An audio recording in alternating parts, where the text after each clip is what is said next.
hemos sufrido, todos hemos padecido de una u otra forma, ya sea física o anímicamente, ¿verdad? Porque el sufrimiento es eso. Puede sufrir física o anímicamente. Al sufrimiento le ponemos fin cuando lo aceptamos. Porque cuando no lo aceptamos estamos peleando contra nosotros mismos. El origen del sufrimiento puede ser físico o emocional. Físico, cuando recibimos un golpe o a través de una enfermedad, sufrimos, ¿verdad? Y el emocional es la pena, la angustia de esa enfermedad o de ese golpe que hemos sufrido nosotros, ese sufrimiento que nos da en el alma, sentimos ese dolor, no solamente físico, sino también el alma. Entonces, el origen del sufrimiento puede ser dos, uno físico y el otro emocional. Pero ya nuestro Señor Jesucristo nos había avisado, ¿verdad? Vamos a comenzar leyendo la palabra de Dios. Juan, por favor, le pido que me acompañen. Juan, capítulo 16, verso 33. Aquí precisamente el Señor nos habla de que el sufrimiento que vamos a tener en este mundo siempre vamos a tener sufrimiento. El que diga que no ha sufrido, pues, yo creo que no. Una de las formas, una de las esencias de la vida es el sufrimiento. Dice en Juan, capítulo 16, verso 33. Esta cosa os he hablado para que en mí tengáis paz. Cristo vino a darnos paz. Él no vino a darnos salud, no vino a darnos más nada. Él vino a darnos paz. La salud, la prosperidad económica, todas esas cosas son añadiduras. Lo principal que vino a darnos fue paz. Él puede darnos, claro, salud. Y de hecho, Jesucristo es el mismo ayer, hoy, por los siglos. Los milagros que hizo en antaño los sigue haciendo hoy en la actualidad. Pero lo fundamental es que cuando nosotros recibimos a Cristo en nuestro corazón, nos viene a dar es paz. Una paz que el mundo no percibe, una paz que es inconcebible, una paz que nadie entiende. ¿Por qué? Porque en medio de los problemas tenemos paz en nuestro corazón. El mundo concibe la paz como una ausencia de problemas. La paz que nos da Cristo es una paz en medio de los problemas. Volvemos a leer el verso 33 del capítulo 16 de Juan. Dice, esta cosa os he hablado para que en mí tengáis paz. Sigue diciendo, en el mundo tendréis aflicción, o sea, tendremos sufrimiento. En este mundo vamos a tener sufrimiento, vamos a tener aflicciones, vamos a tener contrariedades. Pero dice, confiad, yo he vencido el mundo. En otras palabras, nos está diciendo Jesús, si yo sufrí también, ustedes lo van a hacer. Yo soy el maestro, con mucha más razón, ustedes que son los discípulos. O sea, nosotros que somos los discípulos, vamos a sufrir. Pero confiemos que a través de ese sufrimiento vamos a ver la gloria de Dios. Es Dios trabajando en nosotros. Y eso lo vamos a ver a través de la palabra de Dios. Entonces, el sufrimiento es una angustia, ¿verdad? Una calamidad por las adversidades que nosotros recibimos en un momento dado. Cuando nos enfermamos, cuando recibimos un golpe, cuando se machuca un dedo, ¿verdad? Uno sufre, ¿verdad? Por ese machucón que tuvo en ese momento. Entonces, por ese padecimiento, por ese dolor. Son esas calamidades que son inevitables en este mundo. Por mucho que usted busque de Dios, por mucho que usted sea cristiano, vamos a sufrir adversidades, vamos a sufrir calamidades, vamos a sufrir aflicciones. Pero ¿qué tenemos que hacer nosotros? Debemos soportarlos. Cuando una persona sufre, cuando no soporta las calamidades, cuando no soporta la aflicción, Él nos mandó a soportar. Él dijo que en este mundo tendremos aflicciones, y la única forma de contrarrestar ese sufrimiento es soportándolo. Mira lo que nos dice al respecto de soportar las aflicciones, lo que nos dice el Salmo 37, verso 7. Como nosotros no sabemos cómo trabaja Dios, porque Dios, o sea, el pensamiento de Dios es infinito, sus caminos no son nuestros caminos, sus pensamientos no son nuestros pensamientos. Entonces, en ese sufrimiento que tenemos que hacer nosotros, mire lo que nos dice la palabra de Dios, el Salmo 37, verso 7. ¿Cómo podemos soportar el sufrimiento? Simplemente aquí nos da la clave. Dice, guarda silencio ante Jehová. O sea, tú no sabes cuál es el proceso, cuál es el objetivo de ese sufrimiento por el cual estamos pasando. De pronto nos puede estar librando de un sufrimiento más grande.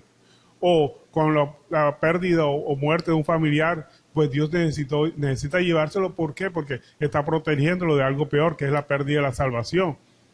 Ya llegó el momento, el Señor quiere ya estar con esa persona, entonces tenemos que darle gracias a Dios por todo momento. Entonces por eso dice, guarda silencio ante Jehová. O sea, nosotros no sabemos por qué nos suceden las cosas, lo que tenemos que hacer es soportarlo. Dice, y espera en Él. Esperemos siempre en Dios, sopórtalo y espera en Él. Entonces, y en 2 Timoteo 4:5, mire lo que nos dice, cuál debe ser nuestra actitud ante el sufrimiento. Aquí no, la palabra de Dios nos habla. Dice, 2 Timoteo 4:5, dice, pero tú sé sobrio en todo, o sea, mantente pacífico, mantente inalterable en todo.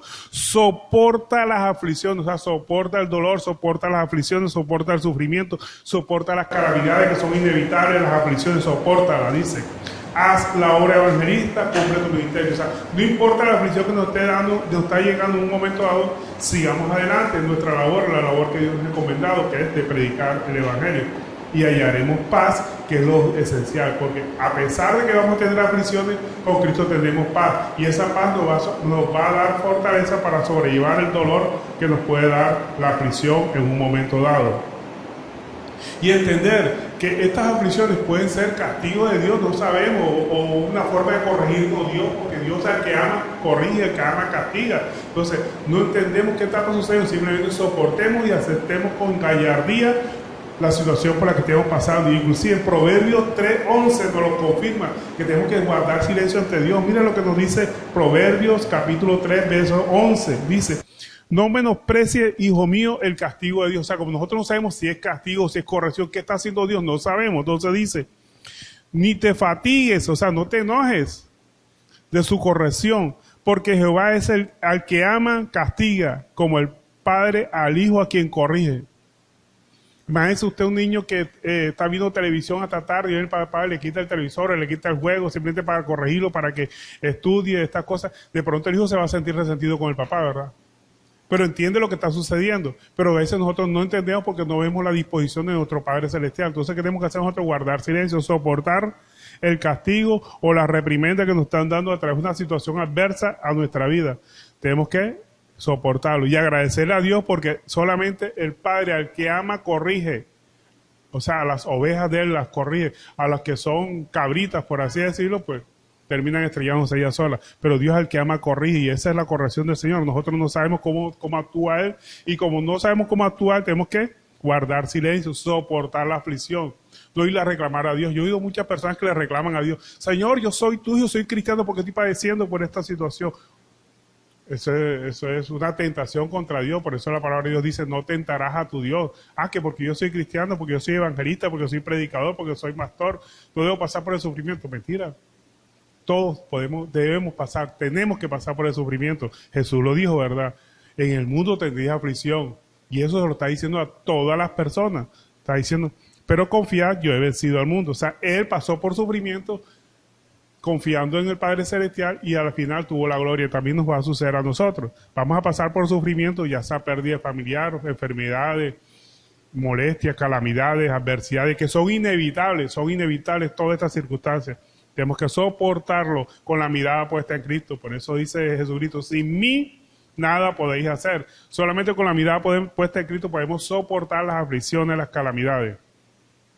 Pero también el sufrimiento puede tener otro origen, un origen emocional. Sin necesidad de haber sufrido una calamidad física, podemos tener un sufrimiento emocional, que es esa pena, el tormento, la agonía, así como tuvo Jesucristo, era cuando sabía que él iba a ir a la cruz del Calvario. Él tuvo una agonía tan grande que estaba orando del Padre, que le dijo: si quieres, quita esta copa de mí, pero que no se haga mi voluntad, sino la tuya. Y lo más importante, que Cristo, en su agonía, botaba gotas de sudor como si fueran gotas de sangre. O sea, la agonía por la que estaba sufriendo, y todavía no había pasado el sufrimiento físico. O sea, tenía el sufrimiento espiritual o emocional, que se llama más exactamente. Pero ante esa agonía tenemos que tener paciencia, o sea, conformidad o tolerancia con lo que se sufre por algo. O sea, tenemos que soportarlo. Pero en esa calamidad que tenemos una pena emocional, vienen las tentaciones. Cuando el tentador viene, imagínense ustedes cuando nuestro Señor Jesucristo estaba allá en el desierto, pasando hambre después de 40 días, ahí es cuando vienen las tentaciones, ¿verdad? A Jesucristo decía: le vino el tentador y le dijo en la primera instancia, vino el tentador y le dijo: si eres hijo de Dios, di estas piedras que se convierten en pan. Él estaba pasando por una calamidad en ese momento. ¿Cuál era la calamidad? Tenía hambre, 40 días sin comer. Imagínense ustedes la hambre que tenía él. Entonces, el Satanás, ¿qué le ofreció? Que convirtiera las piedras en pan y comer. O sea, que utilizara el poder que tenía para convertir las piedras en pan. ¿Lo podía hacer Cristo? Claro, no solamente las piedras, podía convertir la montaña en pan si él quería, pero ese no era el objetivo. No podía utilizar el poder de Dios para satisfacer sus necesidades. En otras palabras, nos está diciendo nosotros que no podemos utilizar el ministerio para nuestro propio beneficio económico.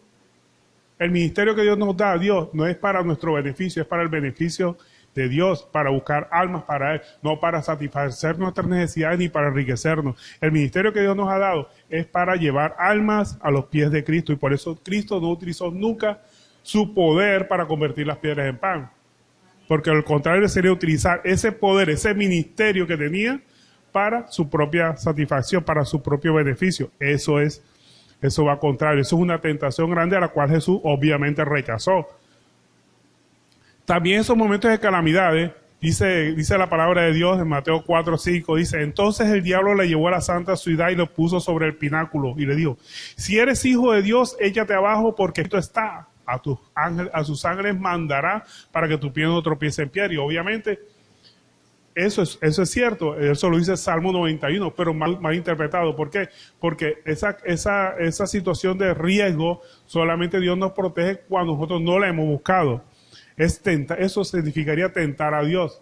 Y Jesucristo obviamente, por eso sacó la palabra de Dios que dijo, no tentarás a tu Dios, escrito está, no tentarás a tu Dios. A pesar que Satanás utilizó un verso de la Biblia, como es una parte de la Biblia que es el Salmo 91, pero mal utilizado, mal aplicado.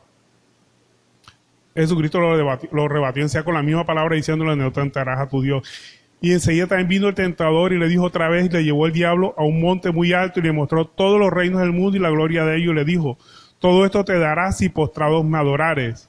O sea, poner la mirada en el poder del mundo y no en los planes de Dios, esa fue la gran tentación de Satanás, o sea, la tercera tentación. Nosotros no podemos poner la mirada en los placeres del mundo ni en las riquezas del mundo. Nosotros tenemos que poner la mirada siempre en Cristo. Entonces vemos aquí como las tres tentaciones que sufrió nuestro Señor Jesucristo lo dio un momento de calamidad en que Él tenía hambre. Hambre en todas las circunstancias, estaba solo. Entonces le ofreció todos los reinos del mundo que iba a tener toda la compañía. Le ofreció tentar a Dios y le ofreció también utilizar el poder que tenía de parte de Dios para su propio beneficio. Obviamente nuestro Señor Jesucristo todos tres lo rechazó inmediatamente con la misma palabra de Dios. Y hay momentos en que nosotros estamos momentos de aflicción, como le pasó a mí, nuevamente a nuestro Señor Jesucristo cuando estaba en la cruz del Calvario. ¿Qué le pasó? Cuando estaba en la cruz del Calvario, es los momentos en que él podía tener rabia contra las personas que lo estaban llevando a la cruz, ¿verdad? Una tentación grandísima. A veces nosotros le echamos la culpa a las personas por lo que nos está pasando. ¿Y qué hizo nuestro Señor Jesucristo cuando estaba en la cruz del Calvario? Dijo, mira lo que dice en Lucas 23:34. Esa ansia de querer vengarse que es natural en cualquier hombre. Mira cómo la rebatió nuestro Señor Jesucristo. Y Jesús decía, Padre, perdónalos porque no saben lo que hacen. Y repartieron entre sí sus vestidos echándole suerte. Imagínense todavía mayor ofensa contra nuestro Señor Jesucristo, para echar suerte sobre sus vestidos. Entonces, en esos momentos de tentación, esos momentos de calamidad por la que estamos pasando, la tentación arrecia, y la tentación podía llevar a nuestro Señor Jesucristo a querer vengarse, y Él tenía todo el poder, estamos a alzar la mano o a hacer cualquier gesto, y obviamente podía venir ángeles a socorrerlo en un momento dado, y Él no hizo eso. Él pidió perdón por las personas que lo estaban llevando en ese momento en la cruz del Calvario. Y lo que le pasó a Esteban también, ¿verdad? En esos momentos de aflicción, cuando lo estaban apedreando, que dijo Esteban, y el Señor, cuando dice en Hechos 7:59, nos dice, y apedreaban a Esteban, mientras él invocaba y decía, Señor Jesús, recibe mi espíritu. Y puesto de rodillas, clamó a gran voz, Señor, no les tomes en cuenta este pecado. Y habiendo dicho esto, durmió. Entonces, fíjense ustedes cómo, a pesar de la aflicción, nunca hubo sentimiento de venganza o animadversión para las personas que le estaban agrediendo. En medio de la aflicción, él pidió perdón para las personas que lo estaban afligiendo. Esa es una gran enseñanza que tenemos aquí de parte de nuestro Señor Jesucristo y obviamente también de Esteban, que no sucumbió a la naturaleza natural del hombre de querer vengarse. Al contrario, pidió perdón por los que le estaban agrediendo, los que lo estaban afligiendo, y una aflicción de muerte, porque lo llevaron a la muerte en los dos casos. En el primer caso mataron a nuestro Señor Jesucristo en la cruz del Calvario, y en el segundo caso Esteban lo mataron lapidándolo. También en momentos de aflicción, ¿qué pasa? Muchos quieren justificarse. Señor, pero si yo soy buena persona, porque estoy pasando por esta aflicción, no le entiendo lo que le pasó a Job, ¿verdad? A pesar que Job sabemos que es el sufrimiento, el siervo sufriente, que mayormente se utiliza como para aceptar el sufrimiento, él tuvo un momento de debilidad en que empezó a reclamarle a Dios de que por qué estaba pasando por esa situación. Mire lo que nos dice Job, capítulo 31, verso 5, una reclamación aquí muy sutil, pero es una reclamación para Dios. Dice, si estuve con mentira y si mi pie se apresuró a engaño, Pésame Dios en balanza de justicia y reconocerá mi integridad. O sea, él en esos momentos de aflicción, él decía, pero si yo soy buena gente, ¿por qué me está pasando esto? No entendía en ese momento el proceso de Dios. Pero sin embargo, lo más importante que tuvo Job fue que nunca pecó con sus labios ni le atribuyó infortunio de parte de Dios, que hubo mala intención de parte de Dios. Lo único que él decía era, yo soy buena persona. Nosotros, ninguno es buena persona. Todos somos malos por naturaleza.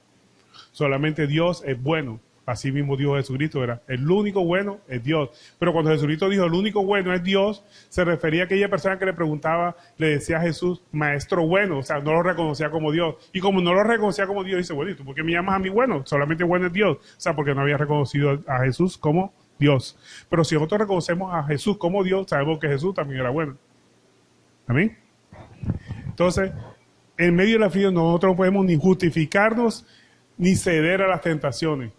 Simplemente callar ante los designios de Dios. Esa es la función que debe hacer todo cristiano. Ante la aflicción, callar y aceptar, soportar la aflicción. No solamente física, sino también aquella aflicción, aquel tormento, aquel sufrimiento emocional que podamos tener en un momento dado. Porque el tormento que tuvo nuestro Señor Jesucristo más grande fue el emocional.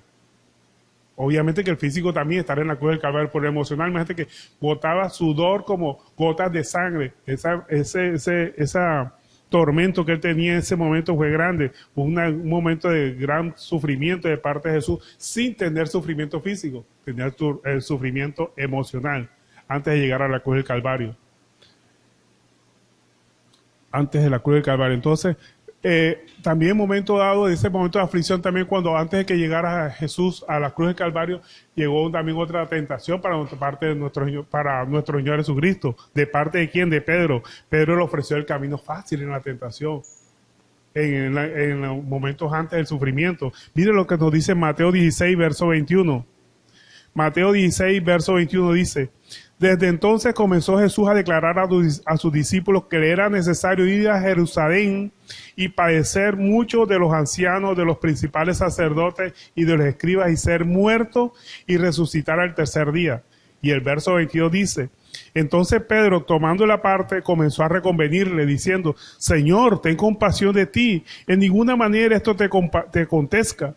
Te le ofreció el camino fácil, huye, mejor vete por aquí. Y obviamente nuestro Señor Jesucristo le dijo, vete Satanás. No es que Pedro era Satanás en un momento dado, sino que estaba siendo utilizado por Satanás como instrumento de tentación, porque sabemos que Satanás es el tentador. Aquí, a través de Pedro, se le estaba ofreciendo una tentación para nuestro Señor Jesucristo. El camino fácil es no ir al sufrimiento, evitar el sufrimiento, todo dolor. Y eso es lo que hacen las personas que no conocen la palabra de Dios. Evitan el dolor, evitan el sufrimiento. Imagínese usted una persona que esté sin trabajo en un momento dado y está trabajando o un trabajo que no le da los medios para pagar los gastos necesarios que tiene en su casa y está trabajando de mensajero y necesita pagar el arriendo que ya está casi en $1.000.000 de tantos meses caídos y le dan un dinero para que vaya a depositarlo en un banco de $1.000.000. Una tentación grande, ¿verdad? Solucionar el problema es quedándose con el dinero. Entonces, esas tentaciones van a venir ¿cuándo? En los momentos de calamidad, en los momentos de necesidad, arrecia las tentaciones para que nosotros sucumbamos y hagamos las cosas indebidas ante los ojos de Dios. Entonces, ojo, tenemos que estar apercibidos que en los momentos de más padecimiento, de dolor, es cuando más van a venir las tentaciones para que hagamos las cosas indebidas ante los ojos de Dios. Esa es la tentación, hacer el camino fácil, hacer el camino para tomar un camino que evite el sufrimiento, que evite el dolor, salir rápido de ese sufrimiento. Y a veces la forma de salir rápido del sufrimiento es, o del sufrimiento que posiblemente se nos acerca, es a través de robo, del hurto.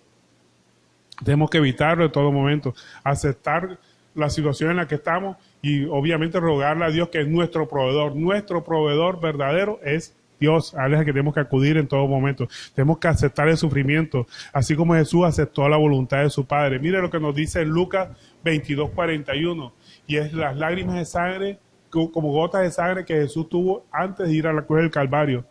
Aceptó el sufrimiento. Mire, Lucas 22:41 nos dice, y él se apartó de ellos, o sea, de sus discípulos, a distancia de un tiro de piedra, y puesto de rodillas oró diciendo, Padre, si quieres pasa de mí esta copa, pero no se haga mi voluntad, sino la tuya. y se le apareció un ángel del cielo para fortalecerle. Y estando en agonía, imagínense la agonía de nuestro Señor Jesucristo, que era un sufrimiento emocional que él tenía en ese momento, porque físico no tenía, pero emocional sí, porque sabía lo que se iba a enfrentar. Y estando en agonía, oraba más intensamente, y era su sudor como gotas de sangre que caían hasta la tierra. Entonces aquí vemos el sufrimiento emocional, esa pena, ese tormento, esa agonía por la que estaba pasando Jesús, que su sudor eran como gotas de sangre que caían hasta la tierra. Tenemos que soportar los sufrimientos, ya sea tanto físico como emocional. No podemos evitarlo, tenemos que aceptarlo, afrontarlo y seguir para adelante con la mirada puesta en Cristo, sabiendo que Cristo es nuestro proveedor y es nuestro pronto auxilio. Ahora los invito a que abran su Biblia en 1 Corintios 10:13. Vamos a ver por qué Dios permite que vengan las aflicciones a nuestras vidas. Aquí está la respuesta. ¿Por qué Dios permite? 1 Corintios 10:13 dice, no nos ha sobrevenido ninguna tentación que no sea humana.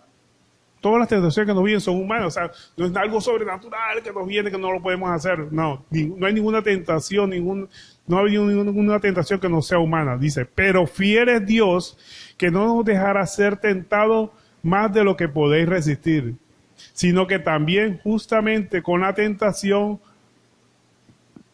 la salida para que podáis soportar. Entonces, Dios permite en nuestra vida tanto las pruebas como las tentaciones. Y esas pruebas van a venir agarradas ¿de qué? De sufrimiento, de dolor, de calamidades en un momento dado. Y las pruebas siempre van, como su nombre indique, perdón la redundancia, van a probar nuestra fe, a ver cómo es nuestra fe. Y esa fe, cuando es probada, produce paciencia. Entonces, si alguien quiere tener paciencia, va a venirles pruebas. Siempre, todo cristiano va a pasar por prueba, porque la prueba lo que produce es paciencia en el corto y en el largo plazo, o sea, como dice Santiago 1:3, sabiendo que la prueba de vuestra fe produce paciencia, más tenga la paciencia su obra completa para que seáis perfectos y cabales sin que os falte ninguna cosa. O sea, la prueba de nuestra fe produce paciencia, o sea, que toda persona que dice que tiene fe, ojo, su fe va a ser probada, y la prueba puede venir en diferentes formas, a través de sufrimiento, a través de calamidades, a través de introperio, a través de una ofensa que alguien nos haga, a ver cómo reaccionamos nosotros, si nos quedamos realmente callados, o si respondemos con 4 ofensas más graves que la que nos dieron. Entonces, lo importante es que no respondamos a ninguna ofensa, no respondamos una ofensa con otra ofensa porque sería que nos estuviéramos defendiendo. O sea, las pruebas produce paciencia, tenemos que soportar la prueba, soportar la aflicción, cumplir nuestra labor de evangelista, quedarnos callados en un momento dado en que venga la tentación, porque en medio de la aflicción viene la tentación para probar nuestra fe. Y ¿qué prueba? Prueba nuestro corazón y produce limpieza en nuestros corazones, porque la tentación lo que hace es probar nuestros corazones, porque la tentación produce efecto en nosotros, depende de la concupiscencia, porque hay situaciones que en una persona puede ser una tentación, pero esa situación para otra persona no puede ser tentación. Pongamos el ejemplo, una persona que es adicta a fumar cigarrillo, le presenta una caja de cigarrillo en un momento dado y puede ser una tentación para él. Por alguien que nunca ha fumado no es tentación, ¿verdad? O sea, el mismo hecho puede ser tentación para una persona y para otra no puede ser ni siquiera prueba, porque no le llama la atención. O el ron, o la infidelidad. Se le presenta una situación en que una infidelidad fácil, rápida, y una persona que es muy atractiva. Si la persona no es adicta a eso, pues no va a ser ninguna tentación. Pero si está la concupiscencia en su corazón, obviamente eso va a ser una prueba, una tentación, perdón. Entonces, lo importante es que la tentación lo que prueba es nuestros corazones, y si nosotros salimos adelante, va a probar nuestra limpieza de corazones.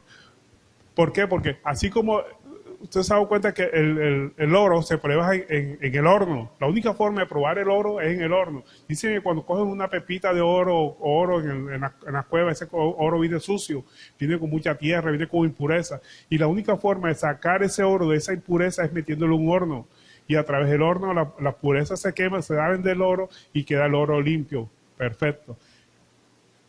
Así nos dice la palabra de Dios. Así como el oro se prueba en el horno, el corazón de las personas también se va a probar ¿dónde? Con las tentaciones. Así dice Proverbio 17:3, dice, el crisol para la plata y la ordenanza para el oro, pero Jehová prueba los corazones. O sea, las pruebas las permite Dios para ver qué hay en nuestros corazones.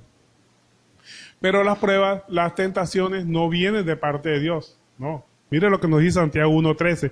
Si alguno es tentado, no diga que es tentado de parte de Dios, porque Dios no puede ser tentado por el mal, ni él tienta a nadie, sino que cada uno es tentado cuando de su propia concupiscencia es atraído y seducido. O sea, que la tentación está en función de lo que la persona tiene en su corazón. Esa concupiscencia, esa inclinación al mal, a hacer las cosas indebidas. Ahí está la concupiscencia de las personas. Pero Dios no tienta a nadie. La tentación es inducción al mal. Dios nunca tienta a nadie. Pero Dios sí nos prueba que hay en nuestros corazones. Entonces, lo importante que tengamos en cuenta es que todas las circunstancias que hay en nuestra vida son para probar nuestra fe o probar nuestros corazones, para que sigamos adelante. Y sigue diciendo el verso 14 del 1 Corintios capítulo 10, dice, por tanto, amados míos, huid de la idolatría. Desafortunadamente en la iglesia cristiana se tiene la costumbre de hablar de idolatría. Cuando se dice idolatría, dicen, no, yo no soy idólatra porque yo no me inclino a ninguna imagen. Que idolatría no es solamente inclinarse ante imagen. Idolatría es seguir esa concupiscencia que hay en nuestros corazones, ante quien nos arrodillamos. Por lo menos una persona que es adicta a fumar, cuando sale corriendo a fumar, se está arrodillando ante ese Dios que ella tiene de querer fumar.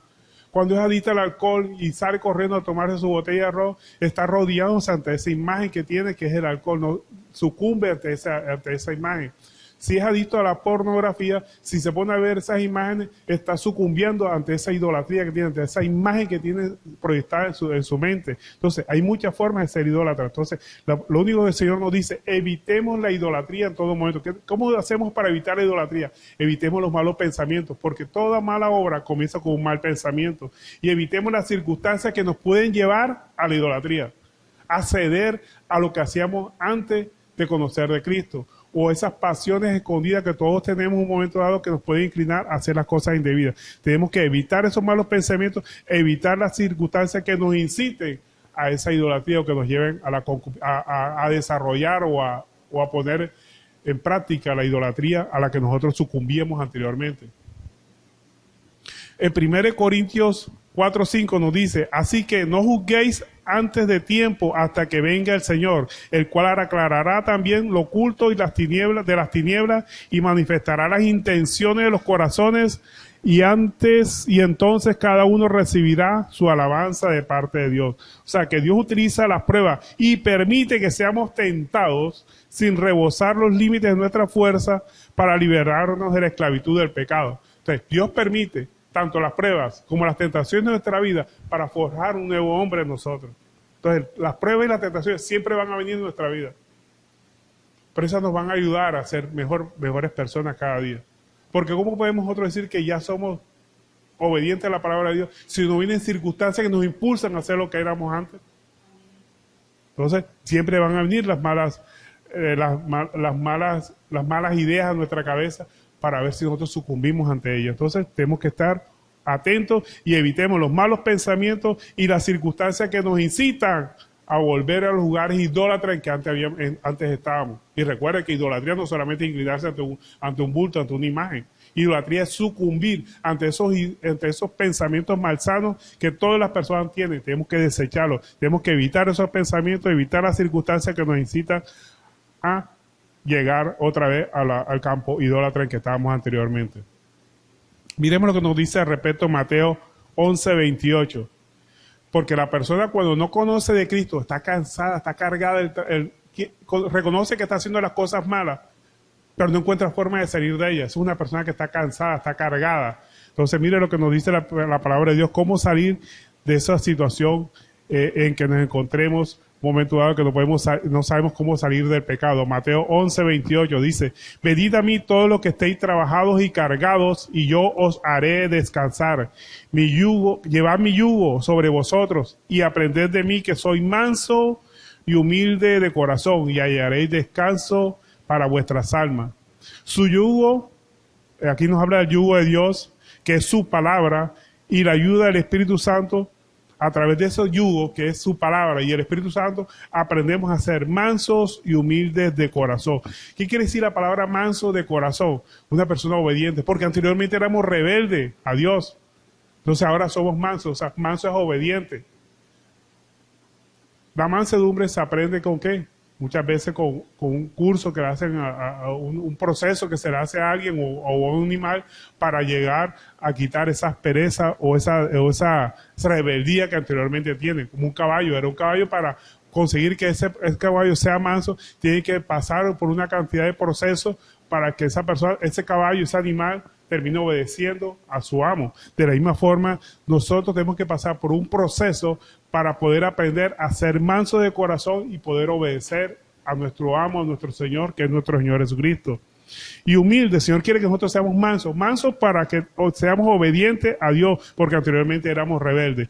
Y que seamos humildes de corazón, o sea, que tratemos con respeto a nuestro prójimo, porque anteriormente éramos irrespetuosos, éramos calumniadores de nuestro prójimo, hablábamos mal de nuestro prójimo, maldecíamos a nuestro prójimo. Entonces ahora tenemos que ser humildes, y humilde es tratar bien a todas las personas, tratarlas con respeto, respeto a nuestro prójimo. Por eso Dios siempre quiere que seamos mansos y humildes. Él dijo, aprender de mí que soy manso y humilde de corazón. Manso porque es obediente a la palabra de Dios, y humilde porque es respetuoso con su prójimo. Ahora, ¿cómo afecta el sufrimiento? El sufrimiento puede afectar de dos formas. Puede afectar positiva o negativamente a una persona. Lo afecta positivamente cuando nos hacemos la víctima. Muchas personas se hacen la víctima en medio de sufrimiento. Ay, ahora que soy cristiano, mira por lo que estoy pasando. Se hacen la víctima, ¿verdad? O buscan echarle la culpa al vecino, al primo, al hermano, a cualquiera. Culpamos a otro, inclusive le echan la culpa a Dios, otro le echan la culpa a Satanás, que Satanás lo tiene como perro en misa. Empiezan a culpar. Eso es no sacar provecho de las circunstancias, del sufrimiento por la que estemos pasando. Y no sacamos ningún provecho si nosotros empezamos a echarle la culpa. No empezamos a mirar hacia adentro de nosotros, que es lo que Dios quiere que cambiemos dentro de nuestra vida, a través del sufrimiento. Cuando no aceptamos la ayuda de Dios y ayuda de pronto de un prójimo que nos quiera ayudar, de un hermano, un familiar que nos quiera ayudar. Cuando nosotros no queremos cambiar, pues no sacamos nada de positivo de ese sufrimiento. Cuando nos centramos en nosotros mismos, también no sacamos ningún provecho. Pero empezamos a sacar provecho del sufrimiento. ¿Cuándo sacamos provecho del sufrimiento? Cuando nos volvemos a Dios. Cuando reconocemos que sin Él nada somos, que sin Él vamos a volver a hacer lo que antes éramos y aún peores, que reconocemos que somos pecadores. Eso es sacar provecho del sufrimiento, que sin la mano de Él, que sin la mirada de Él, que sin su guía no podemos hacer nada. Cuando empezamos a madurar y a cambiar nuestra forma de actuar, eso es sacarle algo positivo al sufrimiento, sacar lo positivo del sufrimiento. Y mire lo que nos dice en 2 Timoteo 2:11, dice, palabra fiel es esta, que si somos muertos con Él, también viviremos con Él. ¿Qué es muerto con Él? Muerto que es una persona que, ante la circunstancia, a un muerto lo puya, le hacen, le deshacen, ni siquiera se muta, ¿verdad? ¿Por qué? Porque está muerto físicamente. Entonces, si estamos muertos con Él, viviremos con Él. Entonces, no, si aprendemos a soportar el dolor, a no echarle las culpas a nadie, a aceptar nuestros sufrimientos, vamos a reinar, vamos a vivir con Él, viviremos con Él. Ciertamente, si morimos con Él, también viviremos con Él. Y en 2 Timoteo 2:12, capítulo 2, verso 12, nos dice, si sufrimos, también reinaremos con Él. O sea, a través de esa muerte, porque el estar quieto ante una ofensa, ante una circunstancia y no decir nada, nos causa sufrimiento, ¿verdad? Porque a veces nos ofenden y nosotros sabemos cómo defendernos, pero nos quedamos quietos, nos quedamos sin decir nada. Eso es un sufrimiento interno, porque sabemos cómo defendernos, pero no lo hacemos. Es un sufrimiento interno. Entonces, si sufrimos con Él, reinaremos con Él. Y eso es lo que el Señor quiere, que aprendamos a respetar a nuestro prójimo. Porque a veces Dios puede utilizar una persona que nos ofenda a nosotros para ver cómo reaccionamos. Entonces lo importante es que nos quedemos callados. Debemos experimentar la pena del sufrimiento conteniendo nuestros deseos de venganza, nuestros deseos de responder. A través del sufrimiento, la paciencia, la conformidad o tolerancia con algo que se sufre, pues reinaremos con Él. La palabra de Dios nos dice, bienaventurados los que lloran, porque ellos recibirán consolación. ¿Quiénes son los que lloran? Aquellos que se arrepienten de las cosas que han hecho. Aquellos que se arrepienten de las cosas que han hecho ante Dios porque saben que le causaron buen dolor a Él. Porque la palabra de Dios nos dice que nosotros, Jesucristo fue clavado precisamente por nuestras rebeliones. Cada vez que nosotros nos rebelamos contra la palabra de Dios, no hacemos lo que la palabra de Dios dice, es como si estuviéramos crucificando a Cristo mismo. Cuando nosotros reconocemos ese hecho de que nosotros hemos crucificado a Cristo a través de nuestra desobediencia, a través de nuestros malos hechos, pues ese lloro que nos da por saber que nosotros mismos crucificamos a Cristo, laceramos a Cristo, pues ese lloro va a ser el que nosotros seamos consolados, así como dice Mateo 5:4, dice, bienaventurados los que lloran, porque ellos recibirán consolación, pero un lloro producto del arrepentimiento por sus pecados. Entonces reinaremos con él. Y en 2 Timoteo 2:13 nos dice, si fuéramos fieles, él permanece fiel y no puede negarse a sí mismo. O sea, aquí vemos el centro de la enseñanza, que el propósito del sufrimiento, ¿cuál es? Llamarnos a la valentía, llamarnos a la resistencia, llamarnos al martirio en el servicio del Señor. Valientes para predicar su palabra, a la resistencia, a no ceder a nuestros propios deseos, sino aplicar lo que dice la palabra de Dios. Y al martirio, a sufrir por no hacer nuestros propios deseos. En una aflicción, es mejor una aflicción que mil alegrías. Una aflicción en Cristo por cumplirla, por obedecer la palabra de Dios, es mejor que miles alegrías. Entonces eso es lo que tenemos que tener en cuenta, que el sufrimiento es un martirio. Es como si, el sufrimiento es como si fuera un martillo, que si usted es frágil, lo rompe.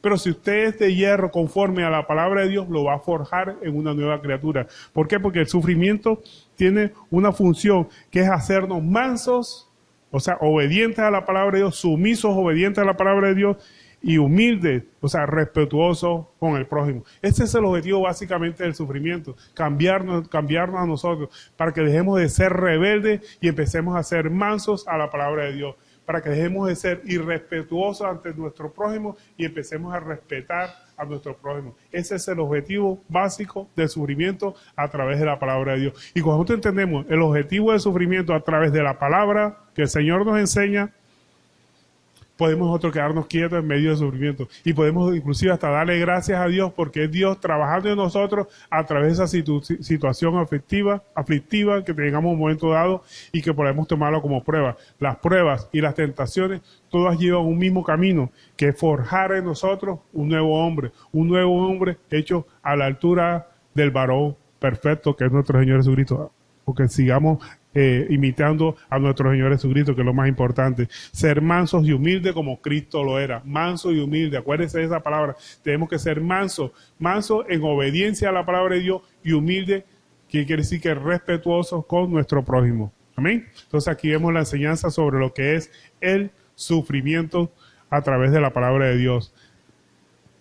Tenemos que aceptarlo como dice su palabra de Dios. Amén. Gloria a Dios. Bueno, esta ha sido la enseñanza por el día de hoy. Espero que la atesoren y la pongan por obra en todo momento, que es el objetivo fundamental por el cual se divulga y se enseña la palabra de Dios. Gloria a Dios.